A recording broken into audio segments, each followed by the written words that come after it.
If you buy an existing business, your success rate is going to be about 90%. And if you start from scratch, your failure rate is going to be about 90%. Which side do you want to be on?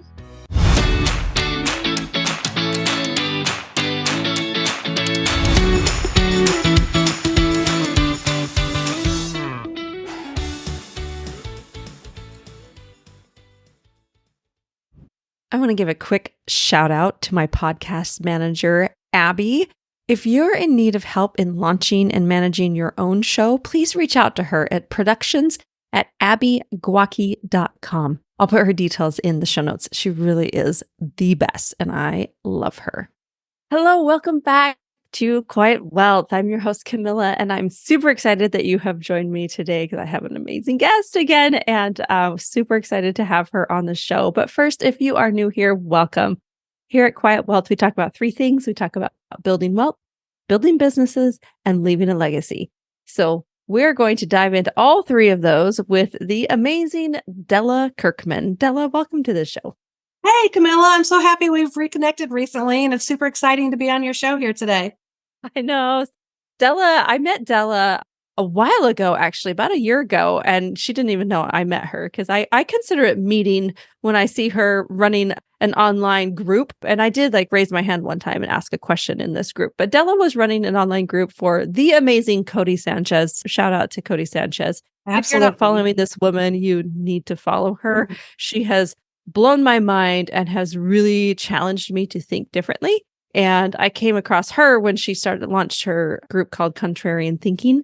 And it's been amazing. But Della got involved with her as well and was kind of helping her run some of the meetups and online groups that we had.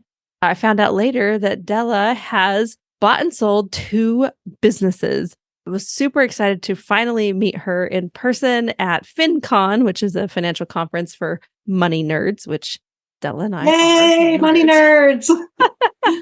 We just had the most amazing conversation and lunch together and just have very like minds. And so I'm super excited to bring her on the podcast. But Della, will you give our audience just an overview of your journey so far? Well, my journey, I just gave a talk in Dubai last week, and I started out with a slide that showed some of my livestock, some of my farm animals from when I was a kid. And the title was, "My livestock was pedigreed, but I wasn't." So that kind of set the stage there. My animals all had papers, registered Holsteins, registered Appaloosa, but I was like the opposite of registered livestock. Started out a little low on the totem pole there, but I think that's what made me scrappy. And so, went to college, did all that thing because that's what people did in the 90s. Ended up waiting tables though, as a single mom with 2 little girls, and waiting tables was perfect for that time and that stage of my life. But as my daughter was going to be in school all day, I knew it was time to do something different and get a real job is what I was thinking of at the moment. And that led me to becoming a CPA. And then I kind of magically bought a tax practice very soon after that. And that's kind of the really condensed version of how I started from nothing and ended up buying a business and beginning to create some real wealth for myself and my family. It was not magic that it happened. Yeah, that's amazing. And congrats on being invited to speak in Dubai. That's super cool. Yeah, that was very fantastic. Lots of adventures on that trip. Okay, well, you have to tell me all the adventures later, but that's so cool that that happened to you. So, here at Quiet Wealth, like I said, we talk about 3 pillars, and the first pillar is building wealth. So obviously you have bought and sold a couple of businesses. So I think people on here are probably familiar with investing in stocks and investing in real estate, investing in gold, investing in crypto, like they've heard of that. But I don't think that many have heard of investing in businesses and are probably feel like it's kind of fuzzy about how to do that. So before we jump into the how, can you go over how does buying a business help you to build wealth? Well, first of all, I want you to think of a business, even though it's maybe the first time you thought about buying a business, but now that it's on your radar, I want you to think of buying a business as any of those other types of assets that you just listed, stock, crypto, gold. Buying a business is not something that you have to be married to for the rest of your life, because obviously you wouldn't buy a stock and think, oh, now I have to keep this until I die. A business can be an asset that you buy and sell, that you work on and flip, just like any other type of asset.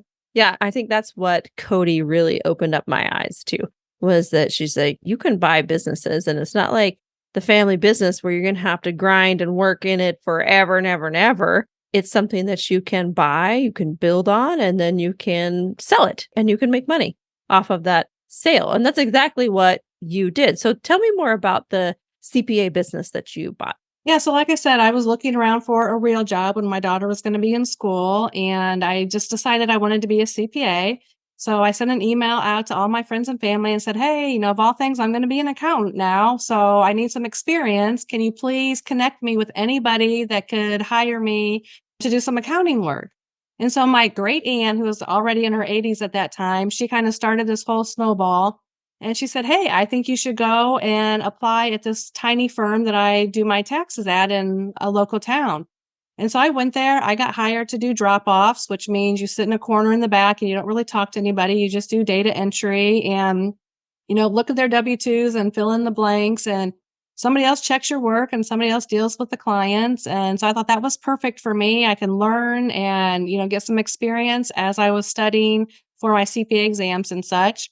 And then a series of events happened, and the gentleman that ran that practice was having a lot of health issues and was in and out of the hospital a lot.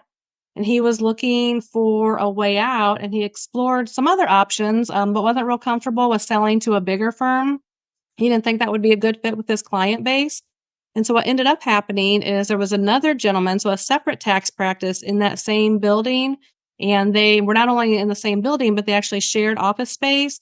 They shared phone numbers, they shared fax lines. The other guy piggybacked off of our software. So very separate businesses, but also very intertwined with each other. And the other gentleman realized that when, I'll call it our practice, because it's the one I worked for, when our practice was going to be sold, he was going to lose all of his access to those things, the phone number, the office space. He would no longer have any control over those. And so it occurred to him to buy our practice, really just to have the control of those items. So he was more of a typical accountant. He didn't want to deal with a lot of people, didn't want a big team, but he absolutely didn't want to lose, of course, his phone number and his fax line, his office space, all of those things that I had just listed. And so he came to me and asked me if I would be interested in running the practice for him if he bought it. I was like, "Oh, yeah, super exciting. I totally love that idea, but I don't want to be your employee. I want to be a business owner also." And, I was completely upfront. Like I said, I'd been waiting tables, single mom with two little girls. So I told him, I said, "I don't even know what my credit is, but I'm assuming I can't get a loan to buy a business. And I definitely don't have any cash saved up because I'm spending my tips, every day as I get them." So I said, "I don't know how to make this happen, but I would love to buy this business with you." And so he went and thought about it a little bit. And this is a perfect example of how buyers and sellers are motivated by something other than money almost every single time. But he came back and said, "Okay, let's buy the business together." He says, "I will give you," and that's really what it was. He gave me 49% equity in exchange for running the business on a day-to-day basis and doing all of that work. And so he got what he needed, control of those items, but he also got the situation and the lifestyle that he wanted because he didn't want a whole nother business to run. And he got me who could run the business and do the taxes and interact with the clients. Fascinating. Here's another interesting thing is that, and I want to point out, is that you didn't have to put capital in to do this transaction.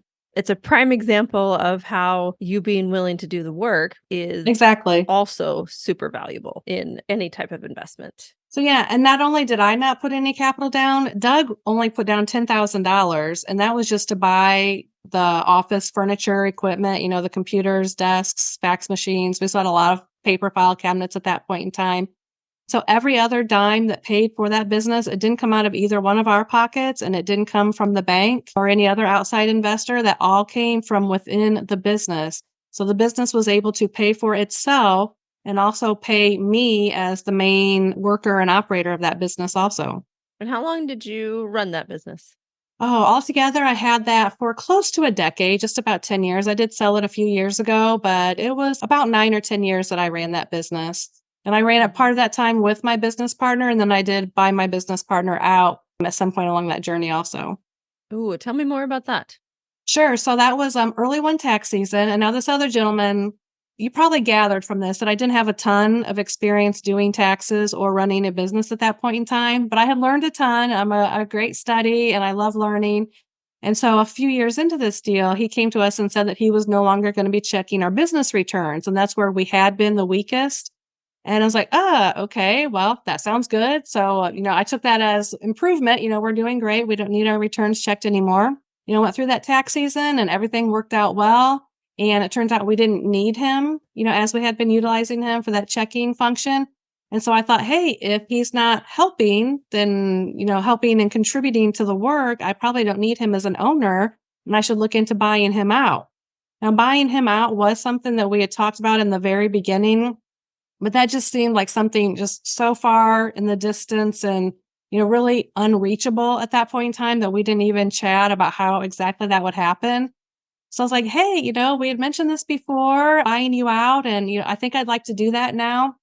But I had no idea, again, what the terms would look like, how much he would want for the business. And I feel like I got super lucky. I was very fortunate. All he really wanted was his half or his 51% of the retained earnings. And if you're familiar with how an S corporation works, all of your profits get taxed as you go, whether you take the money out or not. And so there's a certain amount of money that was still in the business that technically belonged to him, and some of it belonged to me. But we had paid taxes on that money already, but he hadn't been able to put it into his pocket. So all he wanted was that money that he'd paid taxes on, but had not put into his pocket. And so that was just, a lifesaver for me. That was a super fantastic deal. And I asked him if he would take that in 2 payments, because of course we had already made payments to buy the business originally. And he said, sure, he took that in 2 payments. And so by the end of year 5, which was the original term we had set up for the original purchase, I had paid off the original acquisition and paid my partner off as well. So I had a business free and clear, and the business paid for everything. Wow. It's a fun story. I want to circle back to, where did you get the confidence to do something like this? I don't know. Is it confidence, or is it, there's that fine tipping point between confidence and, I don't know, stupidity or brashness. I kind of just go for it and I figure I'll figure it out. And if not, I'll try and find help. But I definitely try to say yes to every opportunity that comes my way. I think there's a big difference. If I think about myself, like, I am an overanalyzer. I just need to analyze everything and I get nervous about taking big steps, but I also have a history of taking big risks and taking on big challenges because I like to thoroughly know what I'm getting into. Well, not thoroughly, probably 80%, right? I'm an 80-20 kind of gal. I need to know about 80% of what I'm getting into. The other 20% I'm comfortable being, not knowing. And also understanding it's going to be hard and difficult, but I'll muddy through it. And I have the confidence to be able to get through the mud. But I love that you're just kind of like, what? Buy the business? Yeah, you bet. I'll do that. I'm kind of the opposite. I want to know a little bit. And if I think I can get a lot out of it, because even when you make mistakes, that's where your biggest lessons come. And I thought, geez, if I just have this opportunity, I mean, surely, because the guy I bought the business from he stayed on as my employee. So I had him not only as a cheerleader, but another mentor. And it was a really great situation where he talked me up to the clients. And for example, we could all see each other's calendar, and he would look and see, oh, so and so is your next appointment. Don't forget to ask them about their kids that, have goats like you did when you were a kid. Or, he knew those things, and he was really great at the rapport, and he knew, the hints to give me. Or, one time a homeowners association, the representative was coming in and I was doing that type of a tax return for the first time. And so he went to the IRS and pulled off the summary of instructions on how to do that return so I could review it ahead of time. And you might take that in the negative and say, oh, well, he didn't have confidence in you. And I thought, oh no, he's boosting me up. Why wouldn't I accept, help from him? So, I had him as a great mentor. I had my partner as a great mentor. I don't know, as long as you have the right attitude, it's all going to work out. I mean, if you make a mistake and get pissy about it, that's not going to work in your favor. But if you make a mistake and view it as a learning experience and a chance to, apologize if that's what it takes in some situations and learn from it, I just think everything's mostly going to work out. I want to talk about the strategy that you had where the person you bought it from, you kept on as an employee. Is this a strategy that you would suggest to people, or do you think this is a risky strategy? I think it's all in a case-by-case scenario. But one of the reasons why I was able to make such a sweet deal is because the seller still needed income. but his health issues didn't allow him to take on or to continue with the stressors and the pressure of running a business.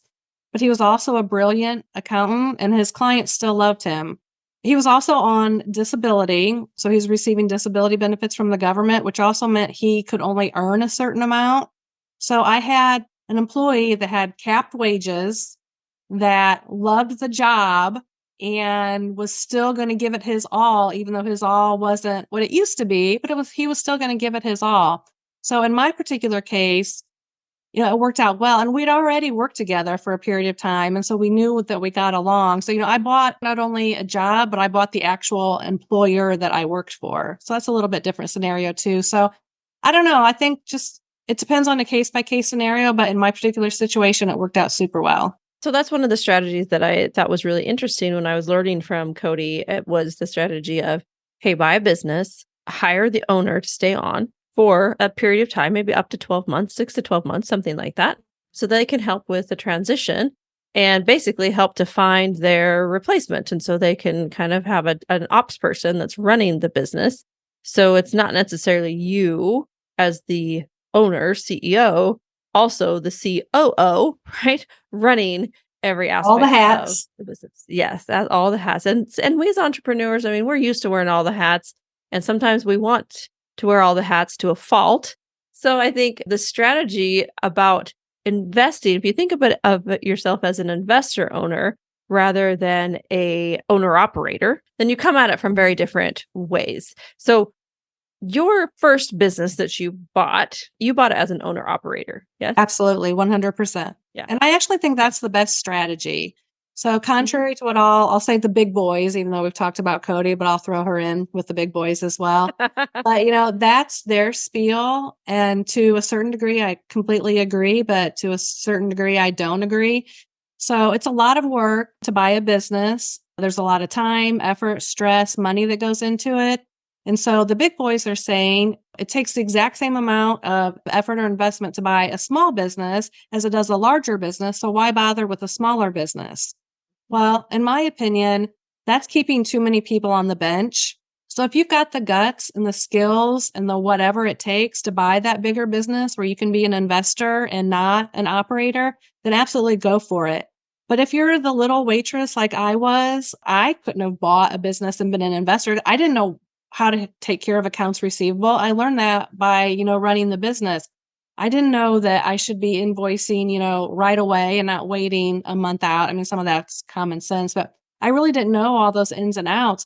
Entrepreneurship can cure almost everything that ails us as individuals and ails a society. Big Gary Vee fan. He's made entrepreneurship cool. And I thought it was cool long before that. But I think the best way to get into entrepreneurship for beginners is to buy a job.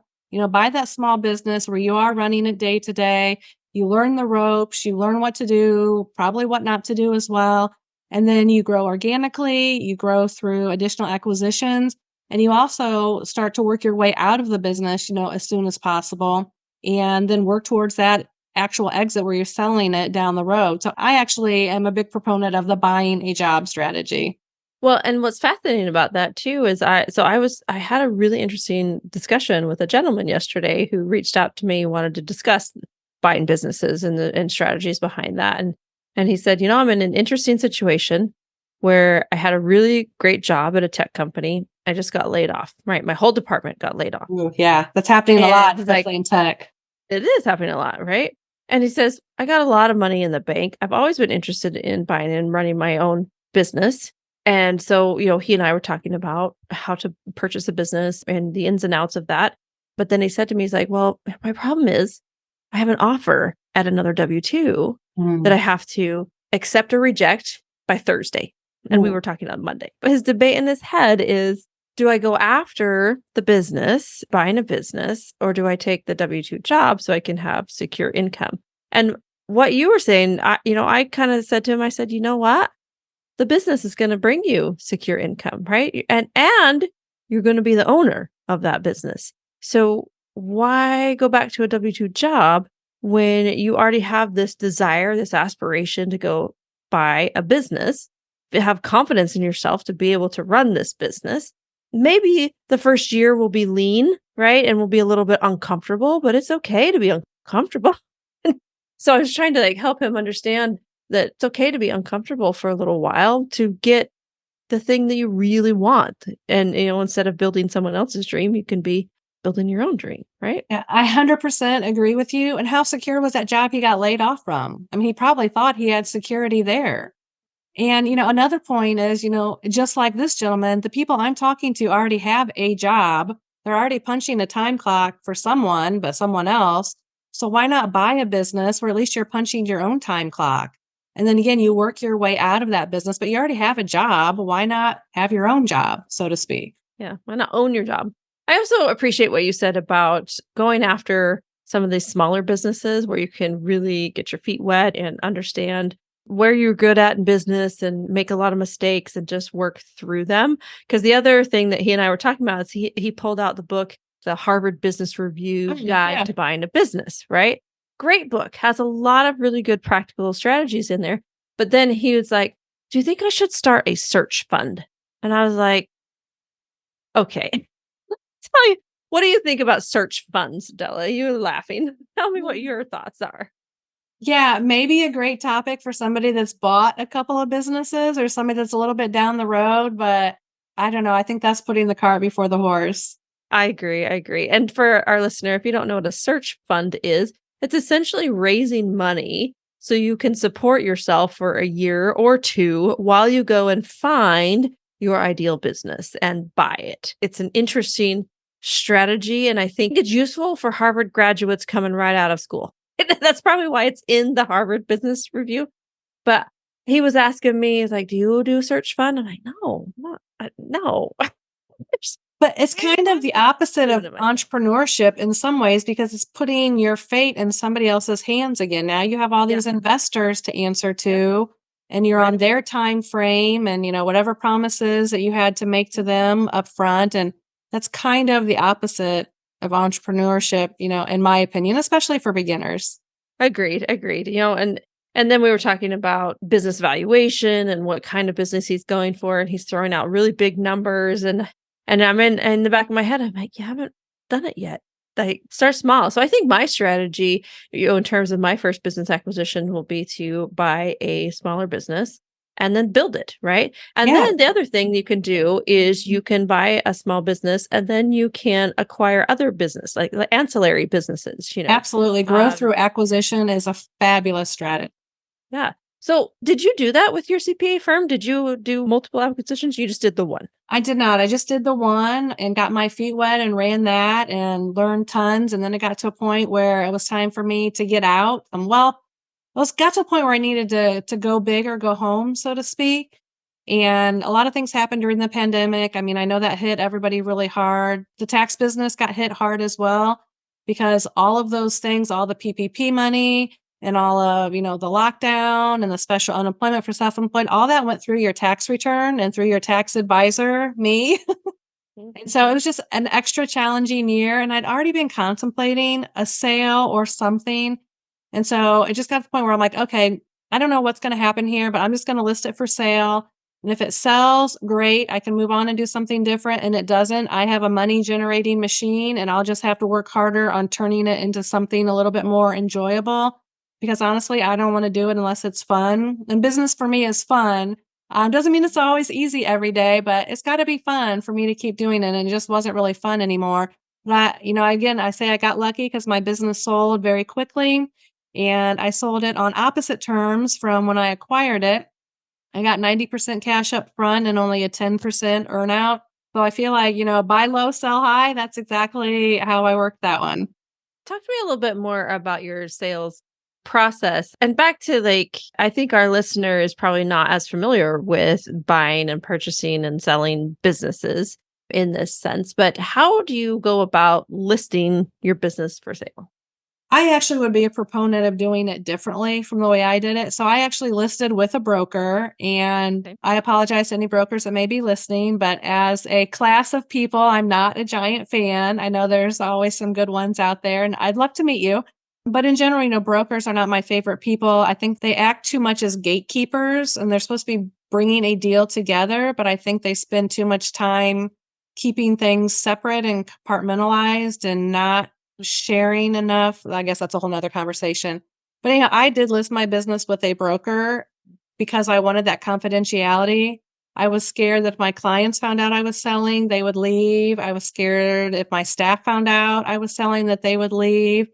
And I think to a certain extent, those fears were unfounded. But I did list through a broker. They have an email list of people that are already interested in buying businesses. I happened to list with somebody that specialized in tax practices.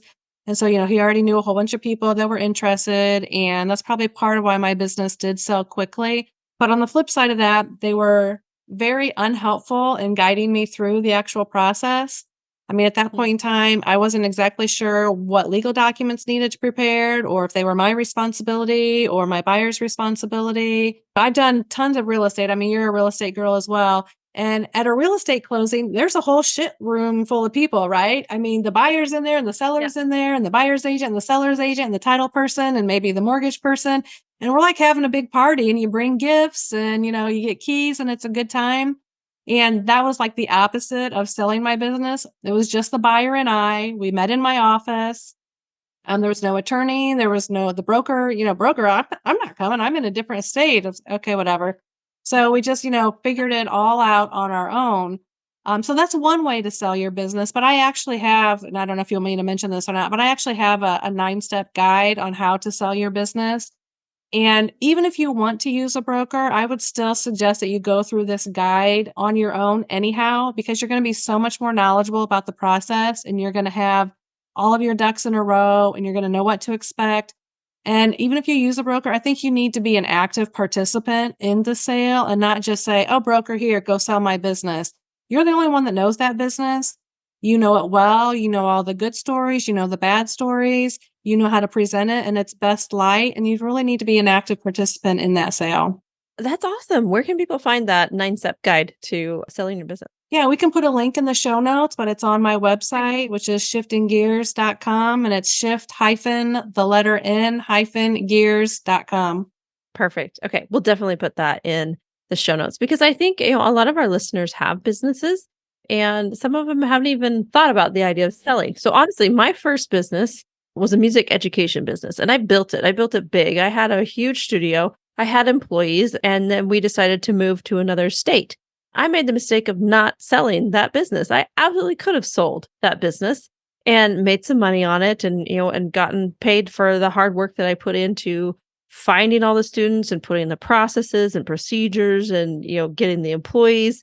And instead, I just kind of handed my students off to somebody and like, oh, go check out this person. They also can teach you music. And so I've always regretted that. I'm like, dang it, I could have sold it. Well, you're right, Camilla. You absolutely could have sold that, maybe gotten a big lump of cash, maybe created an income stream for yourself.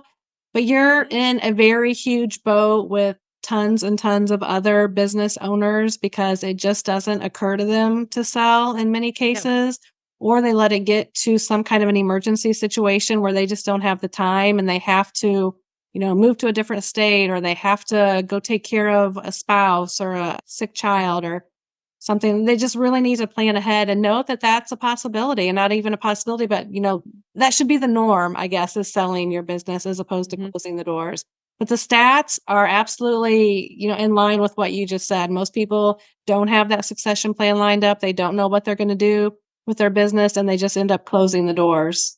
Yeah, which is really sad because it's a missed opportunity not only for them, but it's a missed opportunity for people like me who want to buy their business, and would love to put together a deal with them and help that.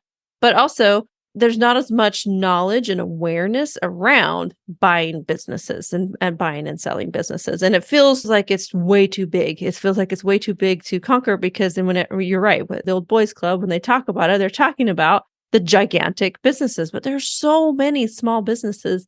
And one of my favorite things about buying a business is it already comes with clients, it already comes with employees, and it already comes with a salary. I do not have to build that from scratch. Absolutely. Building from scratch is so hard. Do you know the stats, Della? I don't know if you know them off the top of your head, but of entrepreneurs who build from scratch failing versus entrepreneurs who buy a business? Yeah, actually, I just did a fun little survey, little interview thing when we were in New Orleans. But yeah, so this is kind of general and I don't remember the years exactly, but if you buy an existing business, your success rate is going to be about 90%. And if you start from scratch, your failure rate is going to be about 90%. Which side do you want to be on? That is just so fascinating. And this is why I'm like super excited about business acquisition, entrepreneurship by business acquisition. And even I was talking to some of my MBA classmates and we're like, there should have been a class about this in the entrepreneurship program about how to buy business rather than just build one from scratch. And the other cool thing is you don't have to have a brilliant idea. That's something that was like bothered me for years and years and years because I'm like, man, I want to be an entrepreneur. I want to have a big business. But I don't have any brilliant ideas. I don't have anything earth shattering. Like I can't invent Uber or Google or Yeah, I'm no Elon Musk. I don't have the cash or the brain power to go to the moon or Mars or wherever he's headed. But the most incredible thing is that if you have the desire to be a business owner, I highly, highly suggest you pursue the acquisition path because it is so, I wouldn't say it's easier, but your success rate is going to be way higher than if you just try to build something from scratch because building from scratch is very, very difficult. It truly is much easier. One of the oppositions I get once in a while is that they think that they do have this great creative idea and they wanted to, because they're going to be so different and so unique from everybody else. Keep that idea and buy a business that idea fits with. And then that can be, the thing that you add on. It's just so much better to start from that solid base.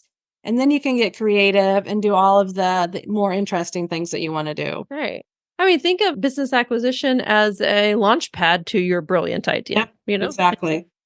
I mean, you could even do something like buy a marketing company, an online marketing company that then will market your brilliant idea. Just comes with it and they already have the pieces and everything's just built into it. It's so exciting. Okay, so burning question for you. What type of business do you think is the best to buy? The best business to buy is the one that needs whatever you have to offer. So I think a good self-assessment is one of the beginning steps. And it's not only about the money and the credit and the finances, but you need to figure out, what is available to you right now. But also, what kind of a lifestyle do you want with this business? And, just for extreme examples, if you have little kids that you want to drag to your business once in a while, a nightclub's probably not the right kind of business. Nope. If you have elderly grandparents that you're helping to take care of, a lot or a little, then something where you absolutely have to be there in the store, so to speak, 24 hours a day, that's probably not going to work for your lifestyle either. But think about what skills you bring to the table. You talk about digital, are you a digital marketer? You could buy any old-fashioned business that needs digital marketing. Are you a tech person? There's still tons of these baby boomer businesses that don't even have websites. I mean, whatever it is that your skills are, find a business that needs what you already have to offer. And I also think about like, what do you have experience in? Like, what type of business do you know? So for me, when I was looking at businesses, I was just looking back at, well, what am I already experienced in? What am I good at? And what can I bring to a business? And of course, I've been in the real estate industry for forever and ever. There's all sorts of businesses there you could buy. I mean, you could buy HVAC, you could buy plumbing, you could buy electrical, you could buy a home remodeling. I mean, you could buy all sorts of businesses in that realm that are just steady businesses that are not going to go away. There's nothing flashy or exciting about them, but they probably can benefit from new technology. They can benefit from a marketing strategy. Maybe they don't have a marketing strategy at all, and there's just word of mouth, and so they've just kind of been even keel for a long time. There's so much opportunity that you can do. You can bring in other income streams from different sources, and just really build upon what someone else has already started. Right. With the skills that you already have and the network that you already have. 100%. Well, Della, this has been so amazing. I could talk to you all day. I do want to touch on the third pillar, which is leaving a legacy. So what kind of legacy do you feel like you're building right now? I'm really trying to reach women and especially younger women. And I'll just use my daughter as an example. There's been times where, I'm going through the change on the car floor and the quarters are long gone. Sister, I'm looking for dimes for a couple gallons of gas. And there was a time when my dryer broke. And so I actually put a physical clothesline up in my basement and my kids were little. And I took them down in the basement and I explained to them how embarrassing it was that our dryer broke and I didn't have money and I had to hang a rope to dry our clothes on. I mean, and not that there's I mean, if that's what you're doing, that's what you're doing. But, I try to use that as an example to my kids. Don't get yourself in this mess, make better money decisions and not just make better decisions, but, I've trained them, we'll say, but, I've taught them to put half of all their money into a savings account. My daughter has been contributing to a Roth IRA since she was like 13 because she's worked in my office and she worked in my mom's office. If she does nothing else, she's still going to be at least a small millionaire by the time she gets to retirement age just because she started early. And, she's knowledgeable about taxes and she can talk to her friends about taxes and about retirement plans and about savings. So that's one of the types of legacies that I'm trying to leave is that education and empowerment because I'm sorry, but women are still underserved, underrepresented in all things money and finance at this point in time. And so that's one of the ways I'm trying to leave a legacy. And I do a lot of volunteer work and charitable contributions. I love your idea. If I can bring this up, I love your idea of giving away $1 million. So you haven't really brought that up in this conversation, but that was something that you shared with me in New Orleans. And I just love that idea. And that's kind of spinning my wheels here over the last few weeks and something I'll be working towards. Awesome. Oh, that made my heart happy. Thank you. Yeah, no, I love that. Brilliant. It's so specific and so achievable. And I love the direction of that. Yeah, and it's pretty cool. And I think what I've decided with the give a million. And for our listener, if you haven't heard episode 100 of the podcast is all about how to give away $1 million. So go back and listen to that one. But I think it's twofold for me. So one is I have a personal goal to give $1 million in my lifetime before I die, and so I can see the effect it's going to have. And the second one, I think, is I would love to put together what's called a giving circle, where a group of us come together, pool our funds, and give $1 million. And so creating all these giving circles that we can go out and we can really make a difference in some pretty significant ways. So I think that's super exciting too. Good women with good money do good things. That's right. That's right. Well, Della, thank you so very much for coming on the podcast today. I know you have your 9 steps to selling a business, but do you also offer coaching or something to the effect of how to buy a business? I do. So there are some scheduling links on my website that you can go to if you're interested. I'm actually developing a very specific strategy right now to help women buy their first business, and that will be coming out in the first of the year. But connect with me on, any of the social medias, drop me a message about any questions you may have, and I'm happy to connect and to help when I can. Excellent. Yes. Make sure you go and connect with Della. She is amazing. She needs to be your new best friend as well. Yes. Bring me all the new best business buying buddies. Let's do it. Let's do it. Thanks so much for joining us here at Quiet Wealth. Appreciate you being on the show today. Please be sure to go check out Della and share this episode with someone that you know and love. I know probably buying a business it might be a new concept for you, but Della has amazing information on her website that you can dive into and learn more. And, if I could plug a book, another great book is called Buy, Then Build. And that's a really good book as well that will help you understand the benefits to doing this. And Della and I just want more women in this space. So please connect all with of them. us. We will help you. We will be so happy to help you along your journey. So thanks so much for joining. Bye for now.